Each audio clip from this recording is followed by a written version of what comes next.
ഒരിടവേളയ്ക്ക് ശേഷം വീണ്ടും തിരുവനന്തപുരത്ത് നഗരസഭയിൽ അവിശ്വാസം എത്തുന്നു. ഇപ്രാവശ്യം അവിശ്വാസം കൊണ്ടുവരുന്നത് CPM ആണ്.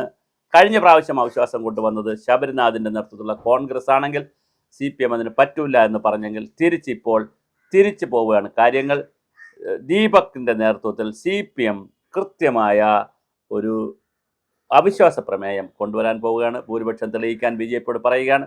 BJPക്ക് ഭൂരിപക്ഷം തെളിയിക്കാനുള്ളൊരു ചെറിയ പ്രശ്നം വരാൻ പോകുന്നത് സുഗതൻ എന്ന് പറയുന്ന കാപ്പ കേസിൽ അകപ്പെട്ടിരിക്കുന്ന സുഗതൻ ലീവ് എടുക്കും.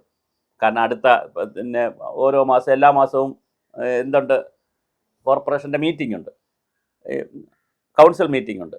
അപ്പോൾ ഇപ്രാവശ്യത്തെ മീറ്റിങ്ങിൽ പങ്കെടുക്കാൻ കഴിയില്ല. അപ്പോൾ അതേ ലീവ് എടുക്കും. അങ്ങനെ ലീവ് എടുത്താൽ തുടർച്ചയായി ലീവുകൾ എണ്ണം കൂടി, കഴിഞ്ഞതിലും പങ്കെടുത്തിട്ടില്ല.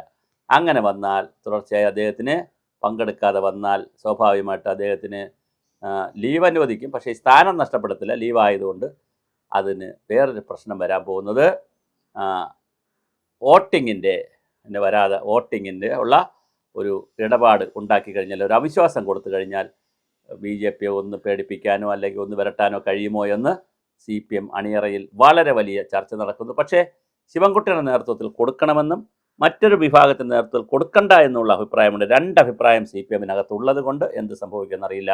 അല്ലെങ്കിൽ സുഗതൻ കൂടി വിട്ടുനിന്നാൽ തീർച്ചയായിട്ടും അവിശ്വാസ പ്രമേയം വന്നാൽ, കോൺഗ്രസ് കൊണ്ടുവന്നപ്പോൾ CPM വിട്ടുനിന്നെങ്കിൽ CPM കൊണ്ടുവരുമ്പോൾ കോൺഗ്രസിന് അവിശ്വാസ പ്രമേയം വേണമെന്നുള്ള കാഴ്ചപ്പാടുകാരാണെങ്കിൽ അവർ അതിനകത്ത് കൈവച്ച് കൊടുത്ത് സഹായിച്ചു കൊടുത്താൽ തിരുവനന്തപുരത്തെ BJPയുടെ ഭരണം വീണ്ടും ബുദ്ധിമുട്ടിലാകും. അങ്ങനെ ത്രിശങ്ക സ്വർഗത്തിൽ നിന്നുകൊണ്ടാണ് BJP തിരുവനന്തപുരം മേയർ സ്ഥാനം ഭരിക്കുന്നത്. ഇപ്പോൾ ഏകദേശം 3-4 മാസമായി അവർ അങ്ങനെ ചെയ്യും ഇങ്ങനെ ചെയ്യുമെന്നൊക്കെ പറഞ്ഞെങ്കിലും ഒരുപാട് കോൺക്ലേവുകളെക്കുറിച്ചും ചർച്ചകളെക്കുറിച്ചും ഇൻഡോർ മാതൃകയും ഒരുപാട് കാര്യങ്ങൾ പറഞ്ഞെങ്കിലും മേയർ ഒന്ന് തണുത്തിട്ടുണ്ട്. എന്താ കാര്യമെന്നറിയില്ല. എന്തായാലും തിരുവനന്തപുരത്ത് വളരെ കൃത്യമായ, ഇപ്പോൾ ആമേഴഞ്ചാൻ തോടിൻ്റെ കാര്യമായാലും മാലിന്യത്തിൻ്റെ കാര്യമായാലും ഡോഗിൻ്റെ കാര്യത്തിൽ, പട്ടിയുടെ കാര്യത്തിൽ, നായയുടെ കാര്യത്തിൽ കുറേ മുന്നോട്ട് പോയിട്ടുണ്ട്. പക്ഷേ ബാക്കിയുള്ള കാര്യങ്ങളൊക്കെ വീണ്ടും പിറകിൽ നിൽക്കുകയാണ്. അതുപോലെ പുതിയ പുതിയ പ്രോജക്റ്റുകൾ ഏത് എന്നതിനെ സംബന്ധിച്ചുമൊക്കെ വലിയ തർക്കങ്ങളും ആക്ഷേപങ്ങളുമുണ്ട്. അപ്പോൾ എന്താണ് BJP തിരുവനന്തപുരത്ത് ചെയ്യാൻ പോകുന്നത് എന്നുള്ളതിനെ സംബന്ധിച്ചും ചില പ്രശ്നങ്ങളുണ്ട്.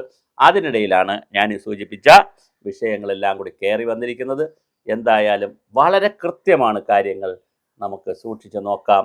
അതുകൊണ്ട് തന്നെ വളരെ വളരെ കൃത്യനിഷ്ഠയോടുകൂടി നമുക്ക് കാത്തിരിക്കാം. സുഗതൻ വരുമോ? അവിശ്വാസം കൊണ്ടുവരുമോ? BJP വീഴുമോ?